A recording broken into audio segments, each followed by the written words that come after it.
This is the Opposition View with me, Will Pugh, ahead of this weekend's game against Liverpool at London Stadium. Everyone's got their head in their hands already, haven't they? Or have they? Because the Reds not in the finest run of form at the moment, floundering in 12th in the table. They've also got a Champions League fixture this week against PSV Eindhoven. I'm delighted to say joining us to look ahead to that game is Henry Jackson from This Is Anfield, been on the podcast before, actually quite a good friend of James, which always worries me about people, Henry, I must admit. It's good to talk to you again, mate. How are you getting on? Yeah, I'm all right. Thanks, mate. Thanks for having me on, barring the fact that Liverpool are losing every week, but otherwise not too bad. I was sort of thinking just before you come on of sort of different ways of wording the questions and different sort of lines in. I've decided to go a bit more on the nose with it.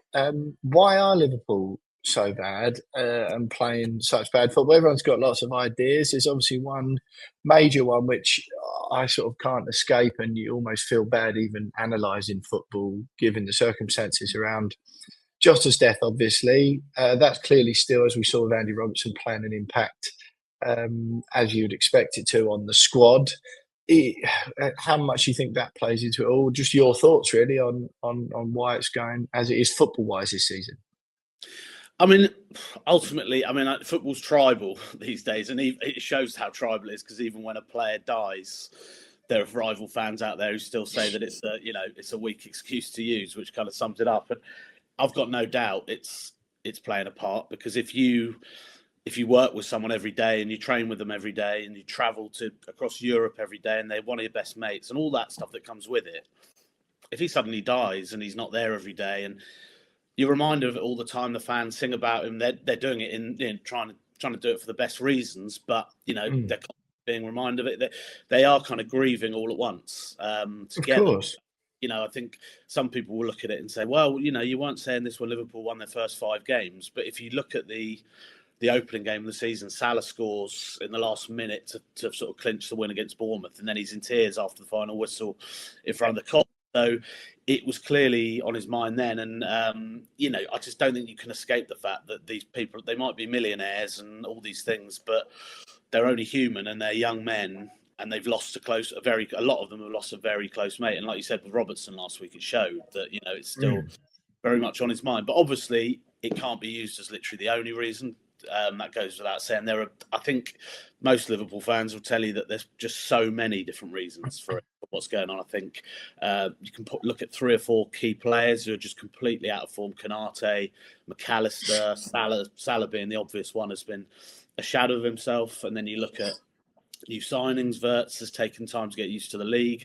Slot hasn't really got the best out of him. I don't think hasn't used him in the best way. Isak has barely had a pre-season, so he looks miles off match sharpness.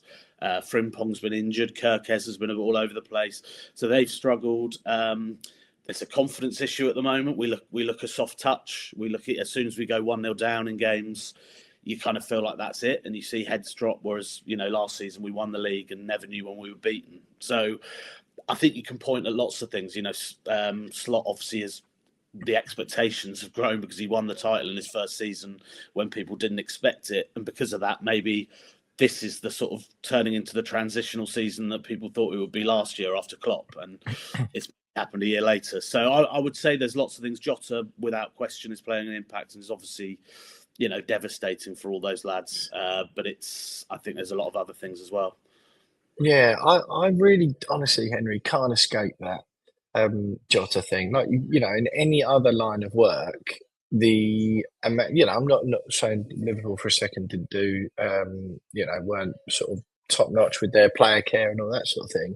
In any other line of work, if something happens like that to me or you or, any of our friends and family in their sort of normal jobs, there'd be a significant period of certainly time off, but then after that, sort of a bit of like a time to adjust and support given and all that sort of stuff, and almost the expectations to, oh well, actually we appreciate you won't be performing your absolute elite level for a while you have time to process this.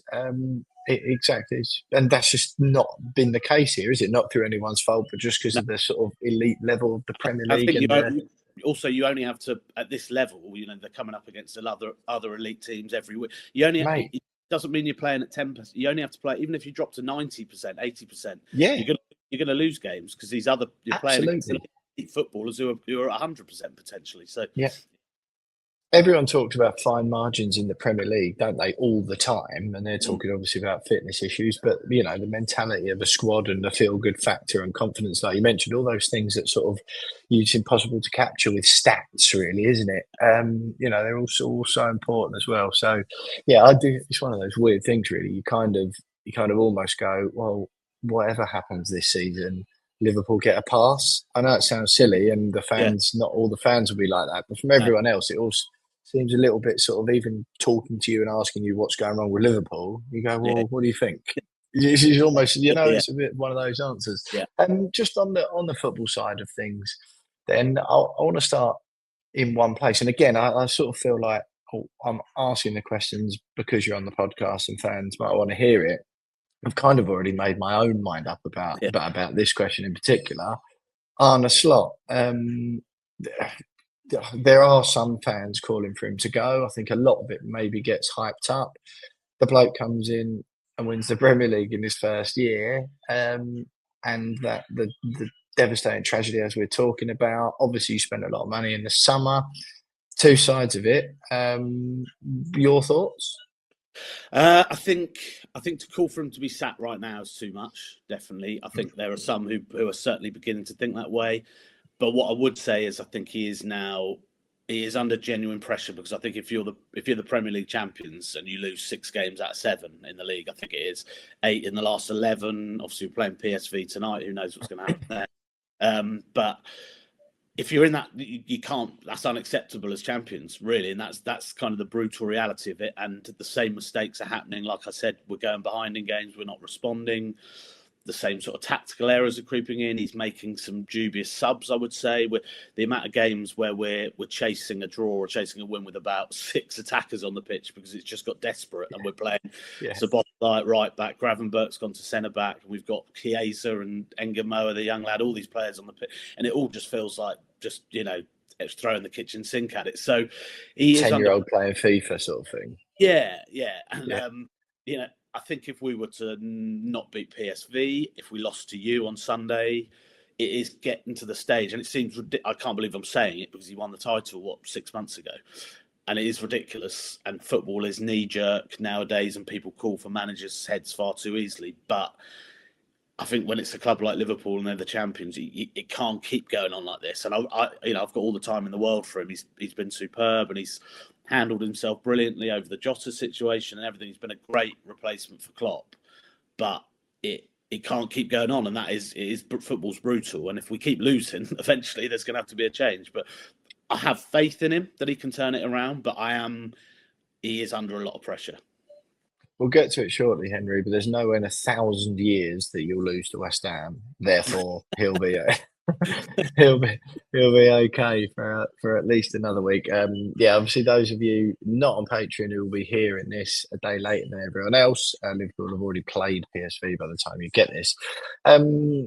Just on that, Henry, then what sort of, given everything we've discussed, before I ask you this, just talk to me a little bit more about some of those tactical, like what tactical errors is he making? And you mentioned the squad there and sort of some of the issues with the new players, which you kind of go, yeah, fair enough. The Isak situation, everyone saw that public saga rumble on throughout the summer. And like you say, again, the pre-season, fans often underappreciate how important that is for a player's ability. And players can lose seasons or entire half seasons because they just didn't have that time to get into it and that real base of fitness. Just what do you think sort of some of the main issues around in the squad are? Because questions being asked of Van Dijk and Salah as well, obviously big time Liverpool stalwarts and the core of your recent success, and the new players. Where's the main issue? I think it is more individuals struggling over formation. I would say overall, I can look at lots of players and think, well, if you were just playing better, this system would look like Kanate. Obvious one, McAllister has looked. He's been such a good player for us, but he just looks so slow and tired at the moment. If those two were suddenly playing better, the whole team would look more solid. But so the midfield, for that reason, I think the midfield is too open at times. I think there's been a few screenshots I've seen sort of shared online, and where Kirkes or Frimpong, whoever's left and right back, have the ball, and there's just no one in midfield. There's just sort of like an almost gung ho nature to it, where Gravenberg's sort of the sitting midfielder a lot of the time, and he's pushing further forward. Because of that, we've conceded goals where we lose the ball and teams just break on us so easily. So that kind of stands out as a reason. And then Wirtz is the obvious one in terms of he's at his best as a number 10, but Slot has struggled to kind of fit him in there because he's obviously getting used to the pace of the Premier League. So then there's been a couple of times when it's almost felt a bit desperate to fit him in and play him on the left, which he has done at times, but he's not a fast winger who's going to be direct. He always naturally wants to come inside and sort of affect things from the middle. So that's been an issue because the midfield three of Gravenberch, Szoboszlai, McAllister were so good last season, and we do look more solid when those three are together, probably. So, I wouldn't say there's that many glaring sort of tactical issues. It's more just individuals struggling. It's a bit naive. Carragher said, I think, the other week about the Premier League seems to have changed in terms of this more physical style this season, long throws, set pieces, and we've almost been left behind and signed, Kirkes, Wirtz, and Frimpong, who are probably none of them are any taller than 5'8", probably. So, so we do. I think we do just feel a bit of a soft touch in games and a bit too easy to be got at, which wasn't the case last season. So what does success look like then, Henry, this season, or less so success? Where's that line, as you were kind of alluding to, as far as Slot goes?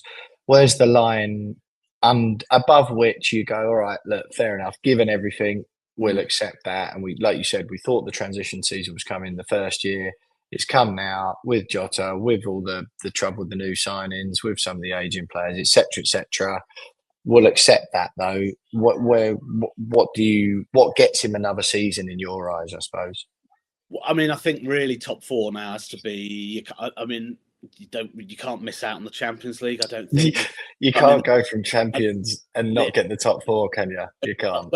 Whether or not that would, if we finish sixth now, whether that would lose him his job next summer, it could do. Whether or not they use the Jota factor and stuff to give him some leeway, I'm not sure. I think to be honest, a lot depends now on not just I think we have to obviously stay in that top four hunt, but away from that Champions League, I think that's quite key. Is that we should, touch wood, get through the group and get into the knockout stages, and then the Champions League is a bit of a lottery. It can, I remember this time last year, I don't think PSG were playing particularly well, and it just suddenly clicked. Their starting lineup changed, and so there's the optimist in me is telling myself that we're going to hit February and suddenly Wirtz and Isak are going to be the players that we thought we bought in the summer, and they've clicked, and Salah's back on it, Konate, McAllister, all these players, and the confidence is back, and we're actually going to give like a proper run at it in the Champions League, which isn't impossible with the quality we have.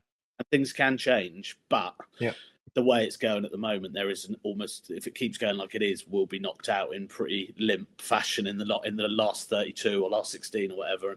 But yeah, I think realistically in the league, it's got to be fourth at worst. Arsenal, I think, are going to run away with it now. As City showed last night, losing again, that they're not horrible. great. Hear you say that. I know. Horrible to hear you say that about Arsenal. Really horrible. Too many Arsenal fans who are mates. To want them to see them win it, but unfortunately I think it's their time and we all just have to accept that. But then I think realistically them and City will finish above us. Chelsea are looking pretty good at the moment, so they could, but we have to be looking at fourth at the worst, really, and then a Champions League run, I guess, potentially winning one of the domestic cups or something like that. But that's the way it's going, it's not looking great. Yeah, I understand. Just on Florian Wirtz, I remember watching him in the flesh for Bayer Leverkusen when they played West Ham. Lucky enough to see him a couple of other times in the flesh. And when you signed him, I thought that is one of the best signings, and he still could be, to be fair. Yeah. That's one of the best signings a Premier League club has made. He is an absolute Rolls Royce of a football player. The highest compliment I could give him, won't mean a great deal to Liverpool fans, I don't think, was that he was like a Rolls Royce Manuel Lanzini. He was unbelievable. And I thought someone will snap him up one day. As soon as you did, I thought he'd have it. He's like Coutinho, but on crystal meth was what I sort of used to describe it as. He was unbelievable, and I'm surprised that one hasn't worked. Just quickly before we move on to the actual West Ham game, Henry, Salah. Lots of criticism for him. I've sort of read quite a lot of tactical analysis, which sort of suggests that he might be struggling because of the system and because of the way other teams are playing against him for a change. What do you think? That's a personal thing or a tactical thing? A bit like Liverpool as a team, I think it's several things. I think it's a tactical thing. Maybe he hasn't quite clicked with Wirtz yet. Maybe that's played a part. I think not a lot has been said about Trent leaving. He had a great relationship with him, right? Totally. For all the stuff about Trent's defending, he's as good as any fullback I've ever seen on the ball. His passing was just a joke, quite frankly, and the they had was they had an incredible relationship on the pitch. So I think that's hurting him. My biggest concern is that sometimes a player can just suddenly peak during a summer, and he is 33. He's 33. He's not as quick as he was. He has lost a tiny bit of pace, and I think probably the biggest problem is at the moment. He doesn't work. He doesn't track back. Everyone kind of knows that he's given license to sort of, a bit like Ronaldo. But the reason he kind of got that leeway is because his end product has been ridiculous for 7-8 years exactly. now. You're getting 30 goals, 15 assists a season or whatever. Problem at the moment is the end product isn't there. So if he's not, I think he's only got 4 goals this season, which for him is in late November is terrible. So if he's not doing that, then it's kind of become a problem because he's not offering enough in the rest of his game. So he looks low on confidence. He looks like he's overthinking everything too often. He tries to beat a player and just kind of runs into them. His finishing isn't quite as ruthless. The Jota situation, I think, has hit him hard. Maybe I think he's probably one of the hardest it's hit. I think they were very close. So I think that may be affecting him. And so it's a lot of different things. And, he's proven people wrong a lot of times over the years. And it wouldn't surprise me if he, I don't know, maybe comes back from AFCON in the new year and has a different has a lease of life. But at the moment, he's a shadow of himself. And if you lose that, the PFA Player of the Year last season, if he's off the boil, then you're going to struggle more as a team. Absolutely right. Come on, Henry. Let's talk about the actual West Ham game. I've put it off for as long as possible. 2:00 or 2:05, Sunday, London Stadium. What are you thinking? It's a tough game to predict. I mean, I've watched without making you miserable, reminding you of things, but I feel like I've watched so many games at the London Stadium over the last couple of years where you seem about 4-0 down at half time and the ground is empty and it's just like the flattest atmosphere you'll ever watch. I know that it's an Olympic stadium and I'm not a great, I used to love Upton Park and I know a great spectacle for a football fan to go to, but I do feel like there's a lot of games where you concede early and the fans turn. So there's part of me, if we weren't playing so badly, there is a part of me that can see us 3-0 up at half time. But you do seem to have had a bit of from what I can see anyway, I might be wrong, but a bit of a resurgence in terms of results under Nuno, whether or not the football's great. But, it's a really hard game to predict. But I would say first goal is massive because it's showing at the moment if we go 1-0 down, then the heads drop. And it's very rare that we win the game from there. So first goal is huge. I think if you make a fast start and the crowd are with you, then we could be in trouble. But equally, if we get the first goal, it could be a reverse. So really hard to predict.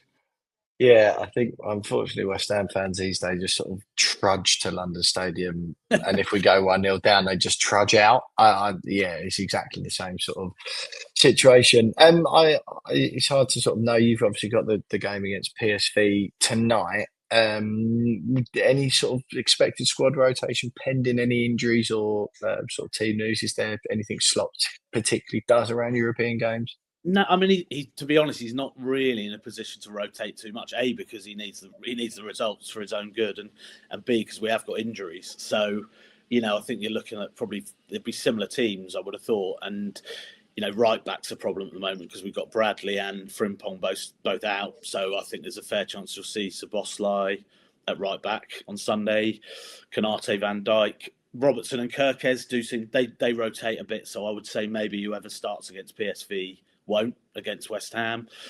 Wirtz has been injured. He hasn't trained this week, so whether or not he's still a doubt for Sunday remains to be seen at the moment. But I would expect you to see the usual sort of Gravenberch. Jones will probably come in if Szoboszlai's at right back.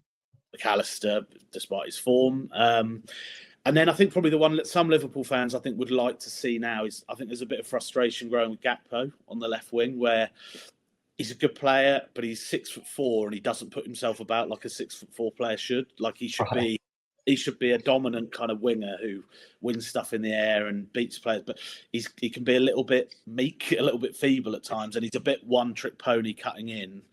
And it's not quite happening. So I think some Liverpool fans would maybe quite like to see Ekitike on the left and Isak really, and see how that works, because he has played there at times. And I think as much as Isak's struggling, he's our record signing. And I think Liverpool fans want to see him in the team getting minutes and trying to get sharp. So I would say that's a potential. Salah will be on the right as always, I imagine. But whether or not Slot does that remains to be seen. It could be that he starts Isak tonight and then starts Ekitike up front against you. But there's not. I wouldn't say there's a huge amount of options at the moment.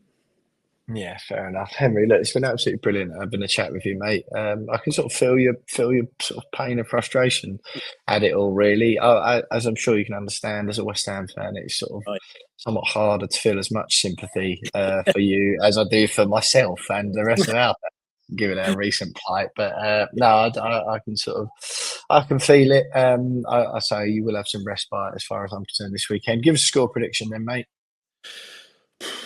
Let's go 2-2. Yeah.